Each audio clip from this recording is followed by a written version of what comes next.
All right, well, Happy New Year, everyone. And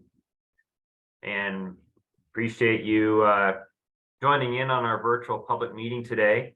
The intent of this meeting is for the general public to understand more about the plan the draft plan that's soon to be rolled out for a public review. So we'll provide some introductions up front. Give an overview of the planning process that has been used to create the updated plan. I'll touch briefly on the hazards and risks that are identified in the plan, as well as the overall hazard mitigation strategy. And then we'll wrap up with kind of a schedule of the draft plan, and then we'll have time for discussion and Q&A too. I try to keep the presentation part to about 30-40 minutes max. So yeah, if you can, if you have questions that come up as we go, please note those in the chat box, and maybe we'll request folks to keep, if you have other discussion items, let's wait till after the presentation and then we can have that discussion. We are recording the meeting. We do have to document the planning process as part of the requirements for this. So just FYI. Briefly with introductions, we have the emergency management coordinators from each of the 6 counties in this planning effort. And myself, I'm with a company called WSP. I've been the project manager and the consultant on this planning effort, helping to guide the region through this 6-county hazard mitigation planning effort update. Also, Chris Johnson, as part of my team, is on the call as well. For the attendees, we do want to make sure we document that you were here. So if you haven't already put your name in the chat, please do that. And I think we'll keep moving on here with an overview of the hazard mitigation planning process, just for awareness. Some of the definitions we'll use as we talk about hazards, those are any source of harm or negative impact, mostly natural hazards focused in this planning effort, but some human caused as well. Vulnerability is any how the hazard can impact their community, people, property, or critical facilities, and risk is potential for damage or loss. And mitigation includes actions taken to lower that risk before that hazard event occurs. Some of the trends, now this is a nationwide graphic of billion-dollar disaster events that have been caused by primarily weather events. And as you can see by this graph, the number of billion-dollar events, which used to range from a couple a year, is now on the order of 9 to 20 events a year. So this rising cost of disasters is really becoming a trend that's partly driven by overall growth in population and in infrastructure and the built environment, but there's also a trend in increasing frequency of storms and severity and intensity of those storms, as well as cascading disaster events. You have your drought, which leads to fire conditions, which then leads to enhanced flood risk and vulnerability. And there's a nationwide trend to priority to address these trends, because we know a lot of these events it's not if they're going to happen, it's when. We know that there's a cost in not doing anything about it. And there's things that we can do to reduce these impacts, as well as there's legal and moral responsibilities for communities to look after the welfare of the constituents. So reversing these trends is through hazard mitigation, and that's defined as any sustained action taken to reduce or eliminate long-term risks to human life and property from hazards. So we're, the graphic shows the 4 phases of emergency management, and mitigation and resiliency is kind of at the core of that. And the purpose of this plan is pre-disaster. It's not what the communities do when a disaster occurs. It's what we can do now in a peacetime environment to hopefully reduce and minimize the impact of those hazards when it does happen. There's been a number of studies that have shown mitigation is cost effective, so that upfront investment in these loss reduction activities can have anywhere from a 4-to-1 to 6-to-1 return on investment. So it really does make sense, and it's ultimately going to save communities money by investing upfront in these loss reduction activities. And the Disaster Mitigation Act of 2000 is the legislation that's required these hazard mitigation plans to be in place in return for being eligible for certain pre and post disaster mitigation grant funds. But in addition to that eligibility, it's intended to coordinate planning efforts in a economic manner, and also think about the future, guiding development so that it's done wisely, that will make communities more disaster resilient. There is a requirement that the plans are updated every 5 years, and this is where we're at with the San Luis Valley. Is just completed the required 5-year update, so that all the communities that participated as jurisdictions can remain eligible for the FEMA funding. And we've accomplished this process over the past several months, largely since about March, April of 2022. We've been doing this in a 4-phase process of organizing resources, assessing risks, developing the mitigation strategy. And now we're kind of in that phase 4, where we're getting close to having the plan out for public review. And then it will be reviewed at state and FEMA levels, and then ultimately adopted and continued to be implemented as over the next 5 years to create a safe and resilient communities across the San Luis Valley. We've accomplished the effort through a regional hazard mitigation planning committee. So this is our framework has been an advisory committee represented by the emergency managers in each of the county. And then underneath each of those emergency managers has been a county planning team, which has been comprised of the municipalities, representatives from them, as well as in some cases some special districts.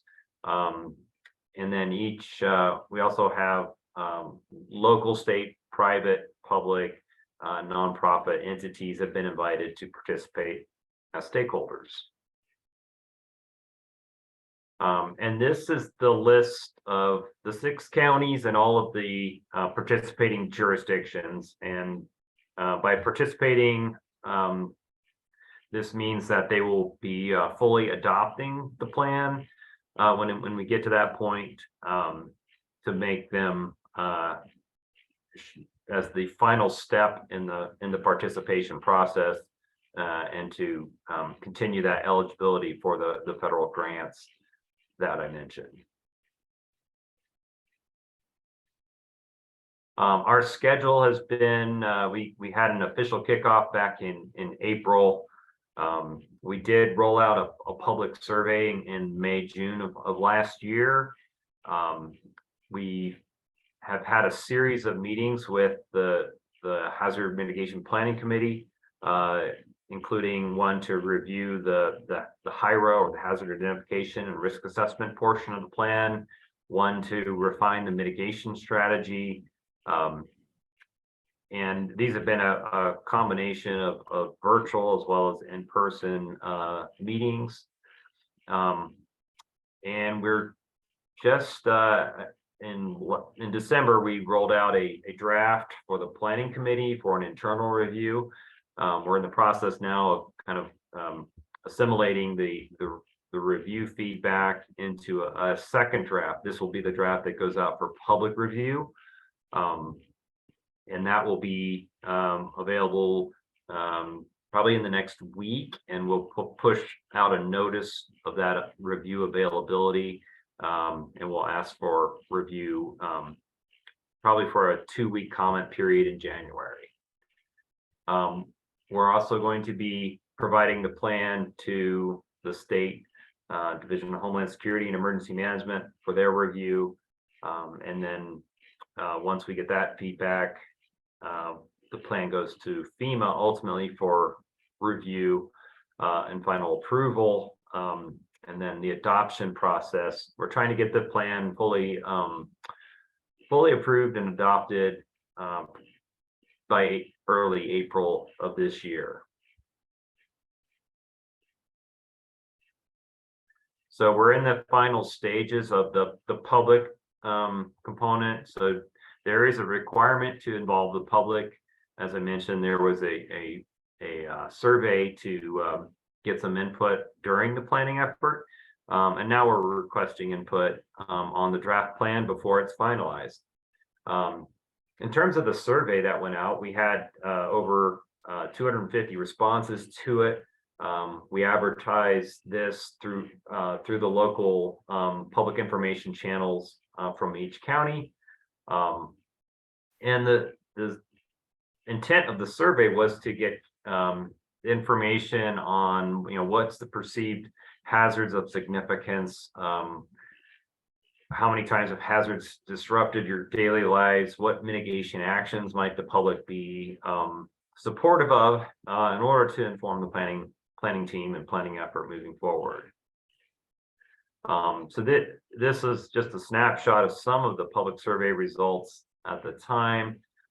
We got pretty good representation across the region from all 6 counties. Saguache County had the most number of participants.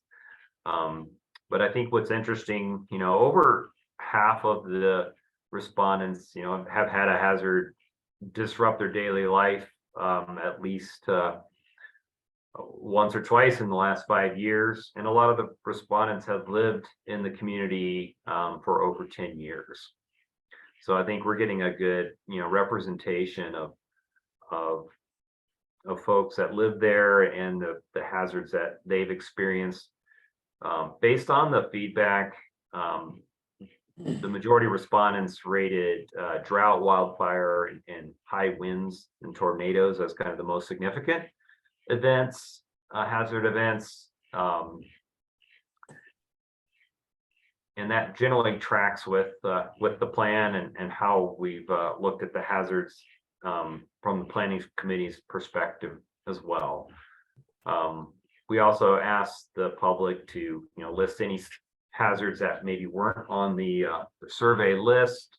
Number of things were noted, such as water supply, water security, dust storms, power outages, and a lot of these things are addressed maybe not as individual hazards, but as consequences of the hazards that are assessed in the plan.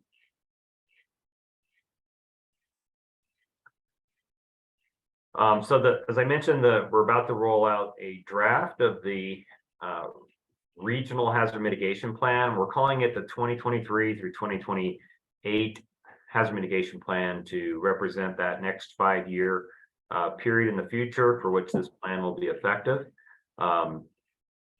You'll notice what's changed in this update is prior to it, the plan was developed in each county had a plan developed in 2017, 2018. And they were developed concurrently, but they were still kind of standalone plans. The main difference with this new plan is it's more truly a regional document. So it has a base plan, which has all the common elements that describe the planning process, the community profiles, the risk assessment is in the base plan, and then a kind of a summary level mitigation strategy, and then a section on how the plan will be implemented and maintained over time moving forward. But then there's individual county annexes for each county that includes, who was on the mitigation planning team, some of the specific demographic information, as well as some where there are kind of unique hazard and risk vulnerabilities. Where it differs from the region, we detail that further, and then the mitigation strategies specific to each county and the jurisdictions within them are detailed in those annexes. So I encourage folks to take a look at all sections of the plan, but if you live in a particular county, you might want to jump to the annex where you live when we have this out for review. Just want to give a brief overview of the hazards and vulnerability assessment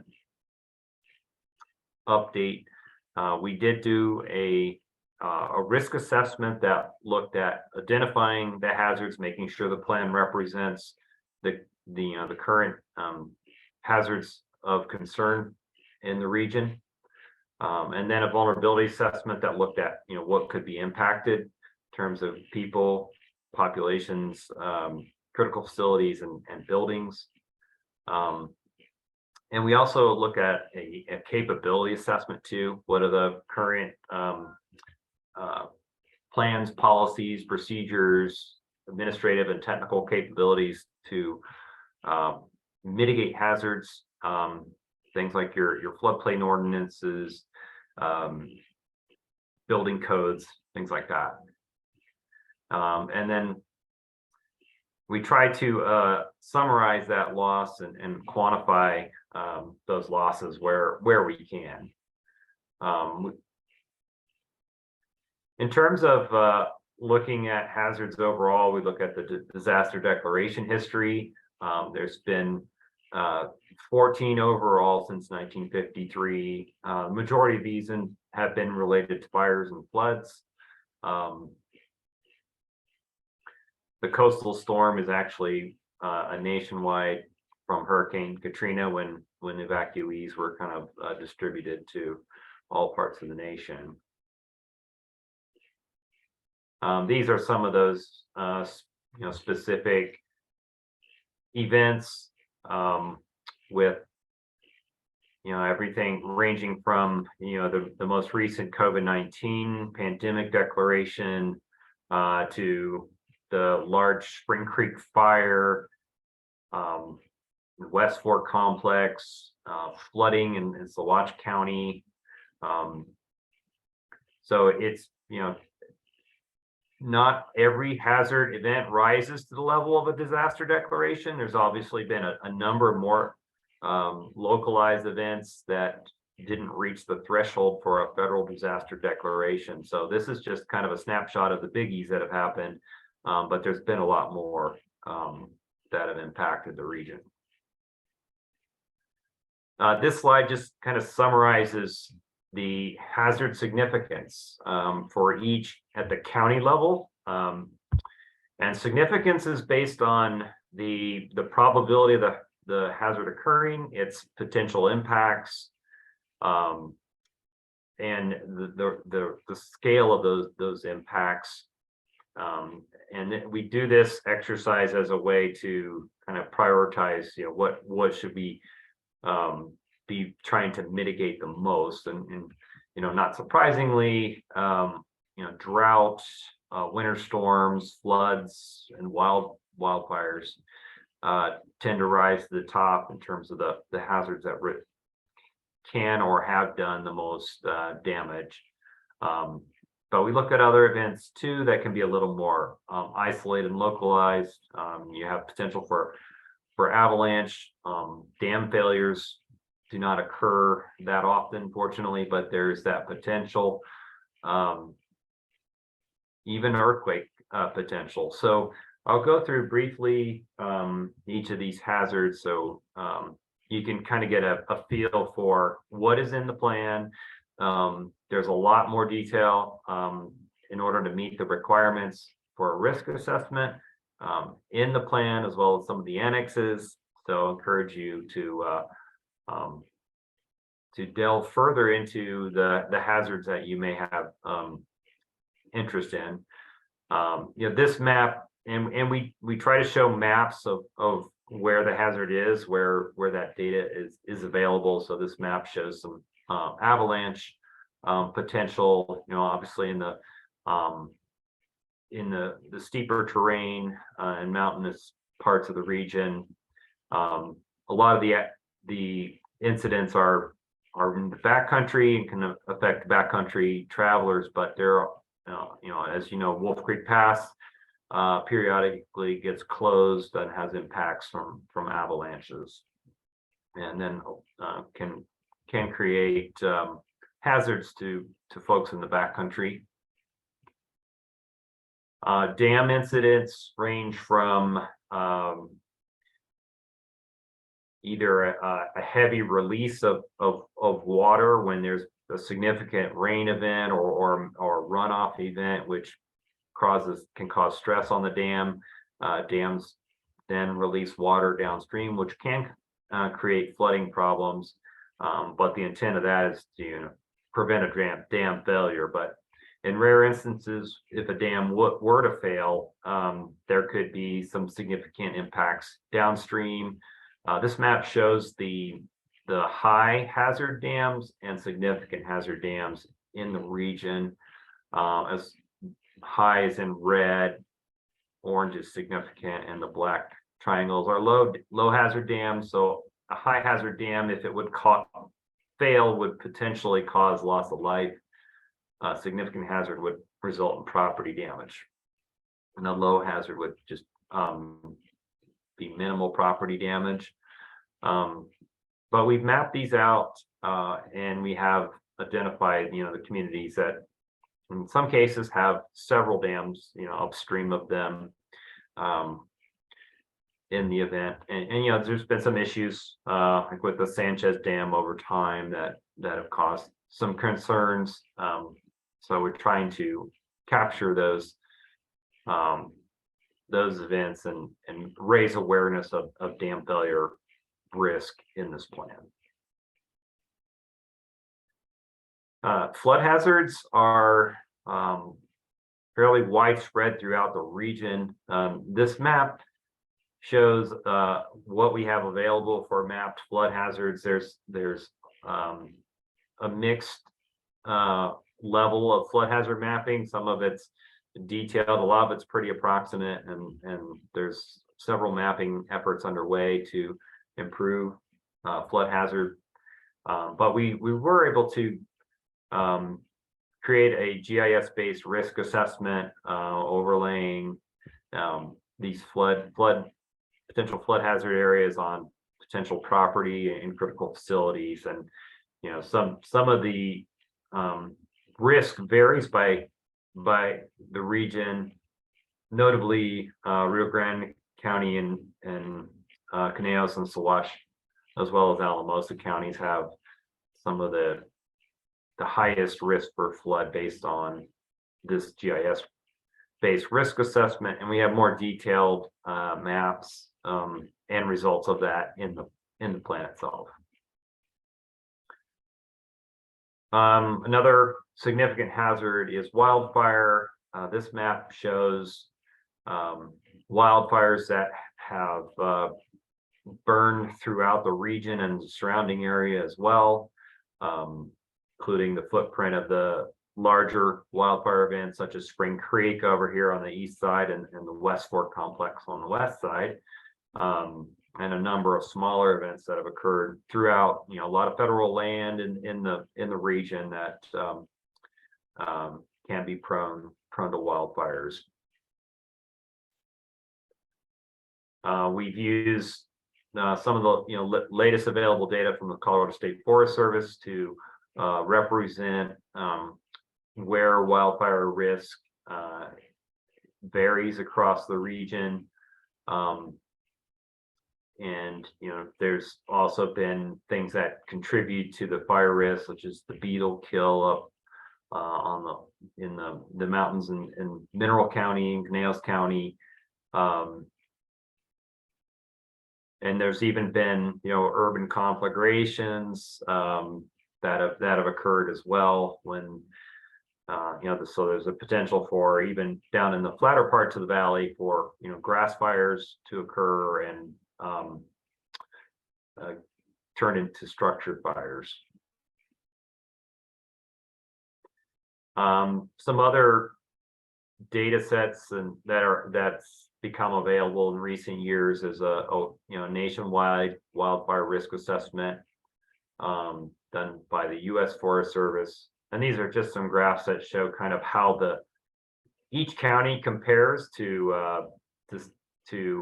risk to homes and population. So compared to all the counties in the region, as well as other counties in Colorado. So Costilla and Mineral County have some of the higher risk within the region based on this information. Closely related to fire conditions is drought. There's been 91 USDA disaster designations in the region, and these are triggered when the area is in a D2 condition of severe drought for at least 2 weeks. There's been a number of indemnity payments for crop losses. There's the drought impact reporter is a tool that tracks drought impacts across these different sectors. There's notable potential risk to agriculture, as well as the recreation and tourism sectors. This graph just kind of shows since basically the year 2000, when the drought monitor came into effect, through 2002, the level of abnormally dry condition to yellow to exceptional drought in the dark red. So drought's a pretty frequent visitor to the valley. More often than not, you're in some type of drought, which will stress water resources. You do have the presence of the aquifers that provide a water resource, but we want to make sure that that's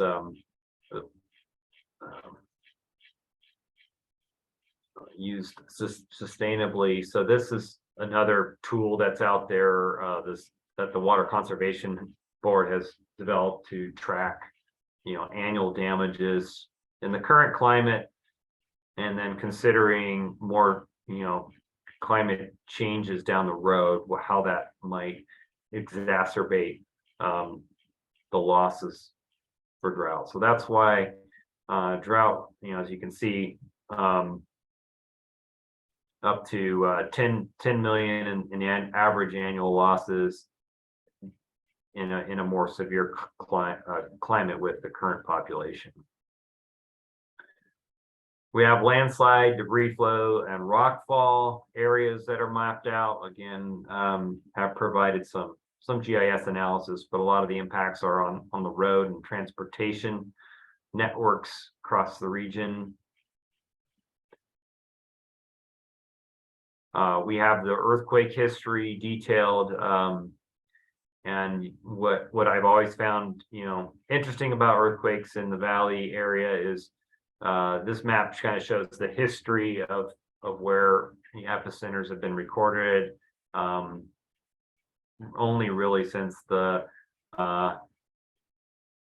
late 1960s, since we've had that capability in place. But there are some potentially active faults that primarily on the eastern side of the valley, along that create the dramatic Sangre de Cristo range. But there hasn't been any large recorded events yet. But there is that potential and the potential for damaging earthquakes in the region. Severe weather hazards are the things that I think tend to happen more frequently and typically cause damage, although some of it can be sporadic. But this is a map showing hail events, wind events, as well as tornadoes.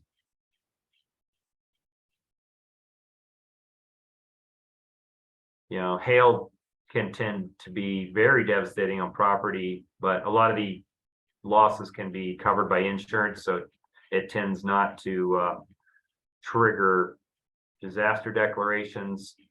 Lightning can occur across the region, but typically the impacts are sporadic, but they can cause death and injury, as well as property damage, and lead to impacts to critical infrastructure like communications.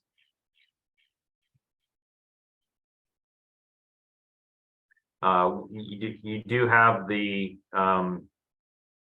potential for high wind events and tornadoes that can create damage. Again, the high wind events can be widespread across the region, and the tornadoes are really difficult to predict where and when and what they will impact. But there have been 37 of those reported since 1950. And then severe winter storm is another one that ranked kind of high based on the geographic setting of the region. Makes it prone to cold temperatures, snowfall, and the storm events. But the upside of that is that the water resources that are replenished by storm events make that a blessing in some regards as well. One of the hazards that we added to the plan this time around was cyber, and this is kind of a growing concern again across the country and worldwide. Can range from your personal email scams to theft of confidential information.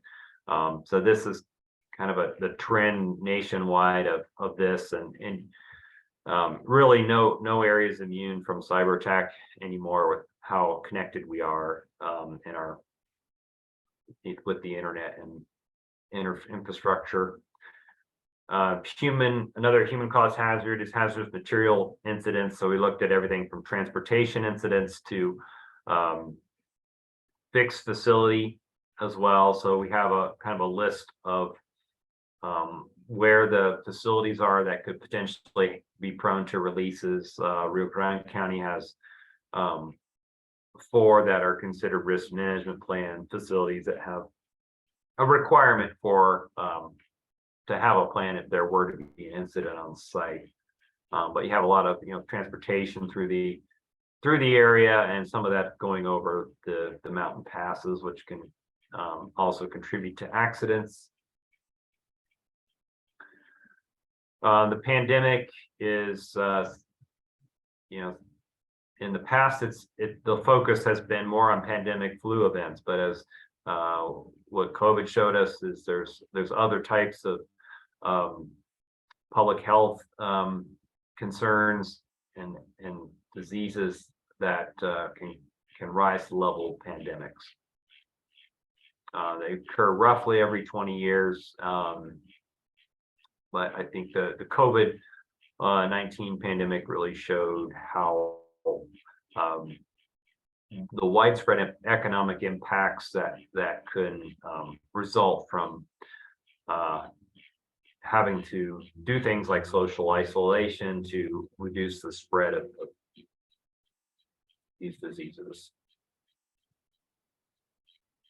So that's just a quick run through of the hazards. I want to touch briefly on the mitigation strategy aspect of this planning effort, and then we'll wrap up with Q&A. The mitigation strategy in the plan consists of goals and objectives and actions. So the goals are very broad based statements of what the plan is trying to achieve, whereas the actions are more specific and measurable and have specific timelines, potential funding sources, as well as agencies intended to lead and implement those actions. So this is the list of broad goals that are in the plan. And these were developed over time in the previous iterations of the plan. Majority of the counties have a goal of reducing life and personal injury, reducing damage to critical facilities, property, and reducing economic losses. And Costilla County had its own about similar set of goals, but elaborates a little bit more on enhancing public awareness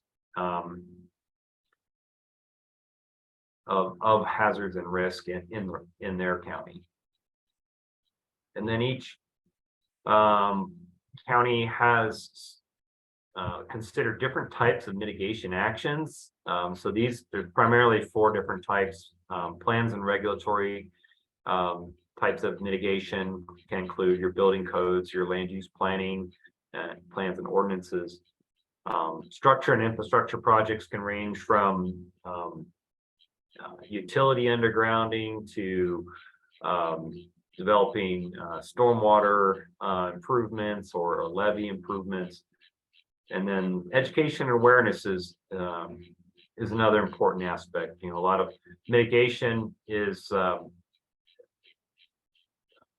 public has a role in hazard mitigation as well, and protecting their own families and personal property. So making the public aware of risk, as well as when an event occurs, being able to disseminate that information in a timely manner can be considered mitigation. And then natural systems protection can include things like your wildfire, defensible fuels thinning efforts, erosion control, and then having your stream corridors and floodplains and wetlands available to absorb floodwaters as they are naturally intended to do. So each plan from 2017 and 2018 had a number of actions identified, total of 153 across the region.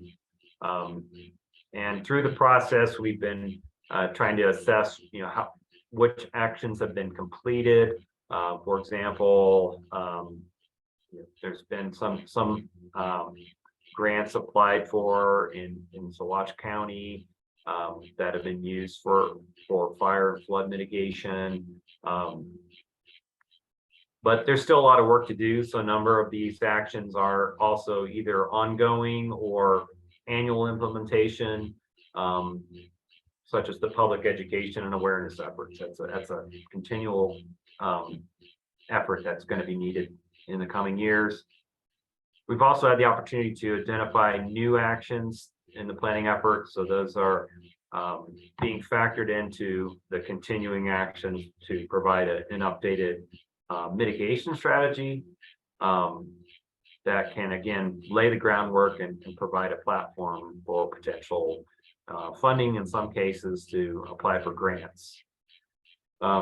We did ask the public in the survey, what type of actions do you think should have high priority in the San Luis Valley, and wildfire treatment, fuels treatment, and defensible space kind of rank the highest, followed by water conservation efforts, well, actually, what electrical power grid resiliency was the number one. So making sure that that grid is reliable, which can be impacted by a number of the hazards that we talked about. But public education and awareness on hazards, and forest health and watershed protection activities also ranked high. And this table just kind of shows that the different hazards. This was in the 2018 plan, and then the number of hazards that were identified in each county. So a lot of them were kind of multi-hazard, that might have addressed several public education awareness, for example, around different weather hazards, fire hazards, etc. But we did have a number of hazards, specific actions related to flood, wildfires, and making sure we have at least one that's covering all the actions that are, or all the hazards that are in the plan. And I do want to emphasize that the plan actions are prioritized, basically a high, medium, and low. And these are the considerations that were taken into effect when the planning committee prioritized these actions, as well as does life safety, any action that helps protect life safety is considered high. Addressing the high risk hazards, addressing multiple objectives and critical facilities, were all things that were considered in the prioritization process. But I just want to wrap up with our next steps. Back to this schedule graphic. We're right here, right where we're wrapping up the draft from the internal review of the planning committee into this public review draft. We hope to get that out in the next week or so to then allow a public review and comment period of a couple of weeks at a minimum. So we'll be advertising that when that plan is ready. And then we're also going to be providing a draft to the state to review in that time frame. Again, trying to get the plan approved through by the end of March, ideally, is what we're looking for. And so we do want your input if there's members of the public where we want to see if the hazards that impact your community, are they addressed in the plan adequately? Would like you to take a look at those mitigation actions, see if there's things that are of particular interest, or if you have any other suggestions for the planning committee, this is the time to do that before we finalize the plan for the final adoption. So we will provide an online link to the draft plan, as well as a link to a comment form, so that we can capture the public feedback. But that's kind of where we're at the moment. Appreciate folks' time today for tuning into this. This is really kind of our opportunity for Q&A. And again, these are the contacts for each of the county emergency managers as well. If you have specific questions that you want to follow up with any of them, that's what we're here for. So I think I'll stop talking for the moment and see if there's any other comments or questions from those that are on this Zoom meeting. So Jeff, Gigi had a question. If you can go back to the dollar amount slide that drought has caused to the region. Yeah.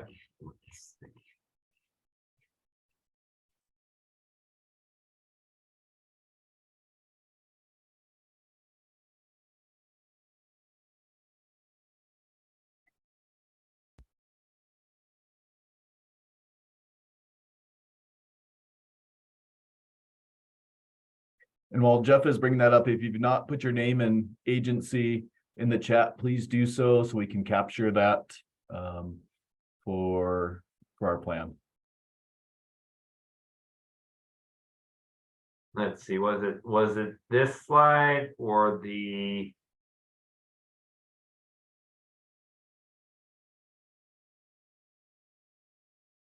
that one?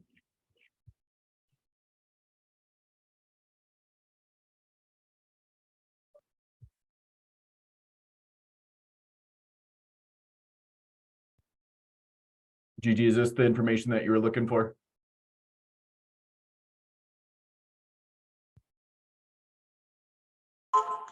Am I unmuted? You are, Yeah. we can hear you. Okay, thank you. So thank you for the presentation. That was very interesting. And I was just wondering, just on reflection of the water loss in the aquifer, does this drought number indicate the amount of crops that have been taken out of production? Or is this number the loss of what that production would have created if they'd been grown?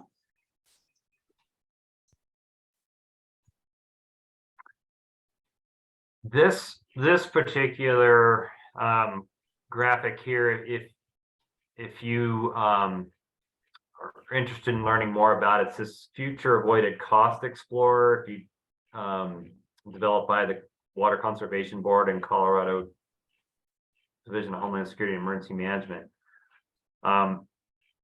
It looks at average annual risks. I think it's primarily agriculture, recreation, tourism, and I don't have off the top of my head what the background statistics are. I kind of doubt it's reflecting that the detail that you are bringing up in terms of crop not being in production. There's definitely a lot of nuances with trying to capture drought impacts and losses that make it extremely challenging. The other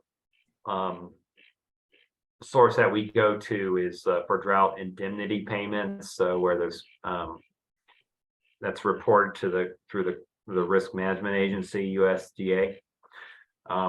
That's another source we can look at.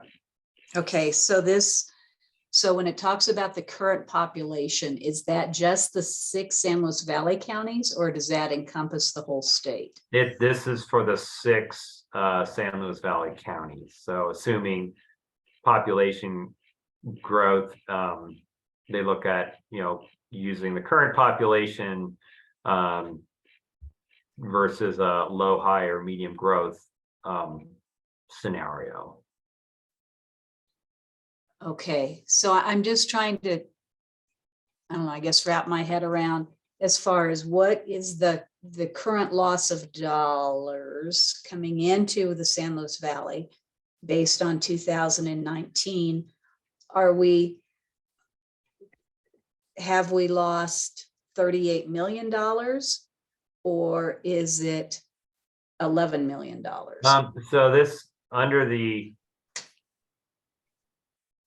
basically based on this analysis, it's about a 5.4 average annual loss from drought, and this is under a more severe climate in the with a severe kind of warming trend that would potentially double to 10 million, or it could potentially get as high as 38 million if you combine that with a more severe climate and a lot of population growth.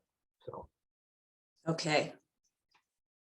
Also, this is Christopher Johnson with WSP.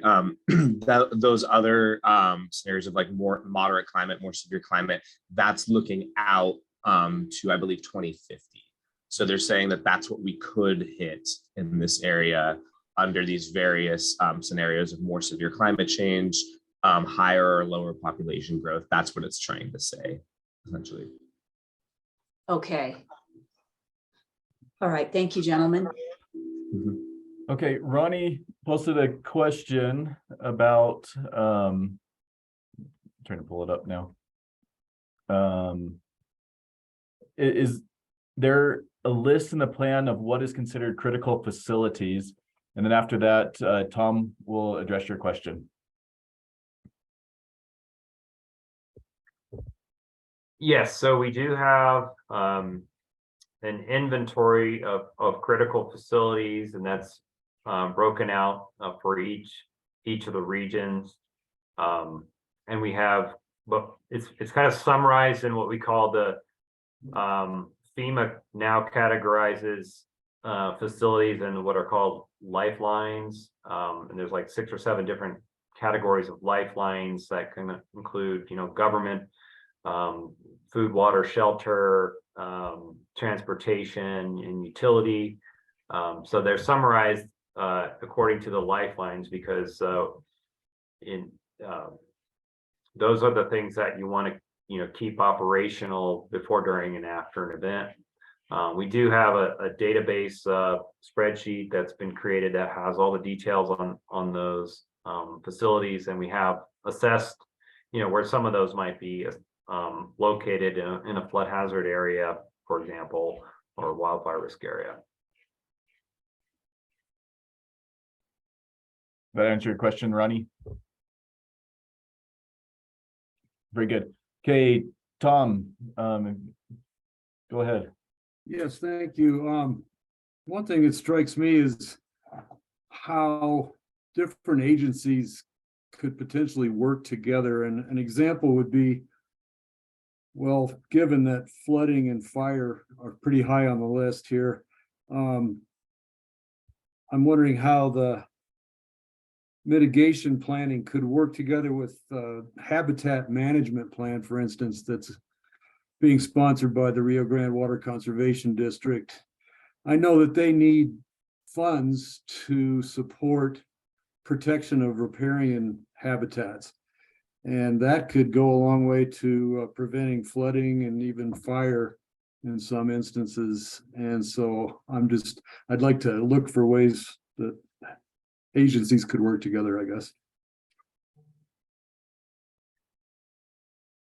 Thank you for bringing that up.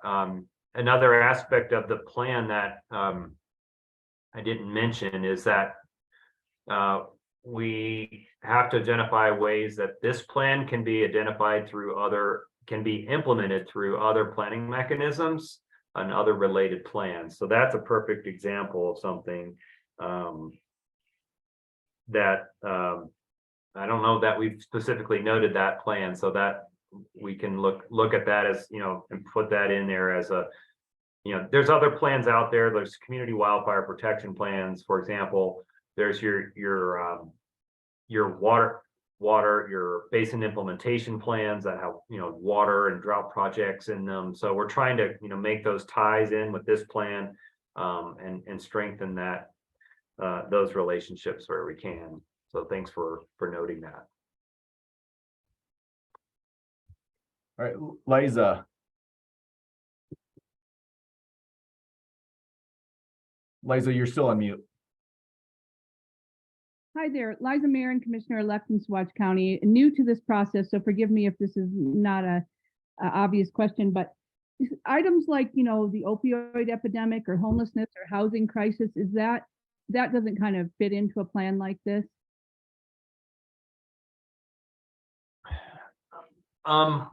Yes and no. It goes a little bit beyond the scope of it. However, these plans are looking at, vulnerable populations, and so obviously the homeless are ones that are going to be more prone to, severe cold, winter storms, other hazard events. So we do try to note where those vulnerable populations are present, and where there could be, potential more risk. And moving forward, FEMA is really emphasizing that these plans do involve groups that work with socially vulnerable populations and housing. so that, you know, that can be factored more into the hazard mitigation context. Thank you.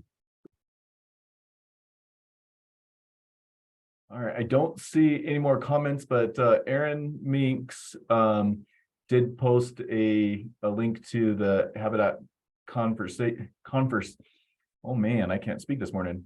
Conservation plan. It's for the protection of the Southwest willow flycatcher and yellow-billed cuckoo, and that's the whole map there. And there's a staff person at the water district that manages that. Thank you for sharing that, Aaron. Any more questions or anything that we can touch on?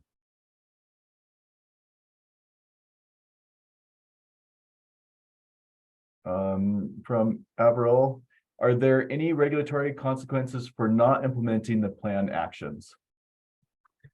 Great question. The answer is no.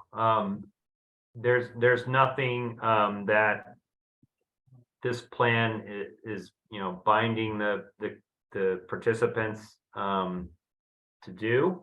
And they're not, you're not going to be graded on whether you've implemented them or not. But the important part is that this plan does identify actions that can be taken.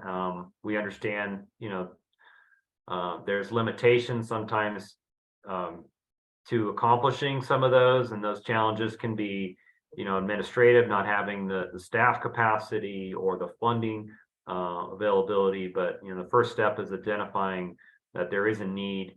And then, you know, another thing these plans look at is what can be done to improve that implementation capability, such as to you know, having more staff trained to on the types of funding sources and grants to be able to apply and leverage some of that other funding as one example. Did that help, Avril? Awesome, thank you. Any other questions?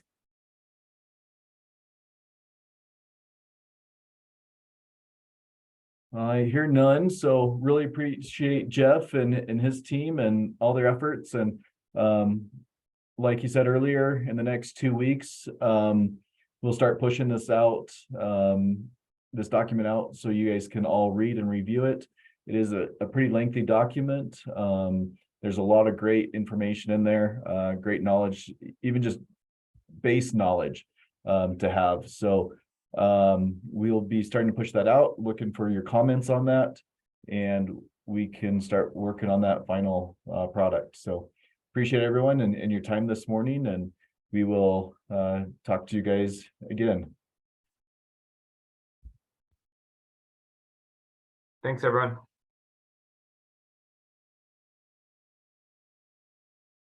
Thanks, Jeff.